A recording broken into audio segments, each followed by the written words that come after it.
శ్రీమాత్రే నమః. మహాశివరాత్రి రోజు లింగోద్భవ సమయంలో శివుడు ఇచ్చిన సందేశం ఏమిటి? శివుడు లింగరూప స్వరూపుడు. అందులోనూ తేజోలింగ స్వరూపుడై అవతరించిన మరుక్షణంలో మానవాళికి గొప్ప సందేశాన్ని ఇచ్చాడు. ఈ కథ సందర్భంగా శివపురాణంతో పాటు ఇతర పురాణాల్లో కూడా ఉంది.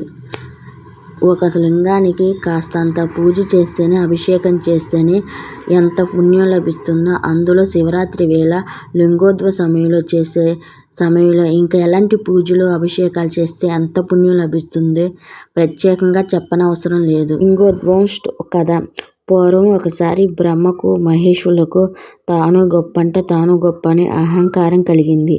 అది కాస్త తీవ్ర రూపం దాల్చి యుద్ధ స్థాయికి చేరింది. అప్పుడే చంద్రశేఖరుడు హరిబ్రహ్మలకు జ్ఞానం ప్రసాదించాలనుకున్నాడు. వెంటనే వారు ఒక దివ్య తేజోరాశిని ఆద్యంతాలు తెలియజేయని స్తంభలింగ రూపంలో అవతరించేలా చేశాడు. అప్పటిదాకా అక్కడ లేని దివ్య తేజో స్తంభం ఏమిటి అని హరి బ్రహ్మలు యుద్ధం మాని విస్మృత చూశారు. వెంటనే పార్వతీ వల్లభుడు తన దివ్యలీల ఒక పరీక్ష పెడతానని ఆ స్తంభలింగ అగ్రభాగాన్ని ఒకరు, అడుగు భాగాన్ని మరొకరు చూసి రావాలని, ఎవరు ముందుగా వస్తే వారే గొప్పవారని, వారికి సర్వాధిపతి ఇస్తానని వెంటనే బ్రహ్మ హంసరూపుడై ఆ తేజోలింగ అగ్రభాగానికి చేరుకోవడానికి వెళ్ళాడు.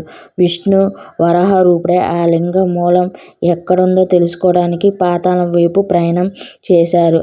హరి బ్రహ్మలకు ఆ దివ్య తేజోరాశి ఎంతటికీ అంతు పట్టలేదు. ఒక కోతికి మొగలి పువ్వు రావడంతో హంసరూపంలో ఉన్న బ్రహ్మ చూశాడు. బ్రహ్మ మొగలి పువ్వును ప్రలోభం పెట్టి తాను ముందుగా తేజోరాశి అగ్రభాగాన్ని చూశానని చెప్పుకోవడానికి సాక్ష్యంగా ఉండమని కోరాడు. పాతాళం వైపు వెళ్ళిన విష్ణువుకు తేజోరాశి పీఠ భాగం ఎంత దూరం వెళ్ళినా కనిపించలేదు.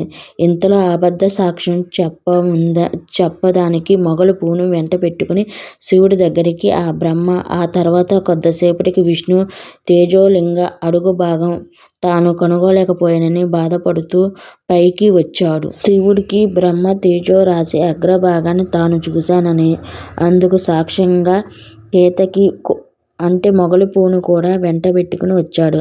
అసత్య మాటలు శివుడికి కోపం ముంచుకొచ్చింది. వెంటనే భైరవుడిని సృష్టించి అసత్యమాడినందుకు బ్రహ్మను దండించమన్నాడు. భైరవుడు అప్పటిదాకా బ్రహ్మకున్న 5 తలల్లో అబద్ధం ఆడిన తలను తుంచేశాడు. తరువాత తప్పు తెలుసుకున్న బ్రహ్మ ఈశ్వరుడు శరణు వేడుకున్నాడు. పక్కనున్న విష్ణువు అప్పటికి శివుడు గొప్పతనాన్ని తెలుసుకుని శివుడికి నమస్కరించాడు. బ్రహ్మ తప్పును క్షమించమని కూడా వేడుకున్నాడు. శరణాగత వత్సలుడై శంకరుడు చల్లబడ్డాడు. ఇంతకు ముందులాగానే బ్రహ్మకు సృష్టి అధికారం ఉందని, అయితే ఇతర దేవతలాగా బ్రహ్మకు ఆలయాలు, పూజలు ఏమీ ఉండవని చెప్పాడు. అబద్ధం ఆడకుండా వాస్తవాన్ని తెలిపిన విష్ణువుని అందరి చేత పూజలు అందుకుంటాడు, సృష్టికారకుడుగా వెలుగొందుతాడు అన్నాడు.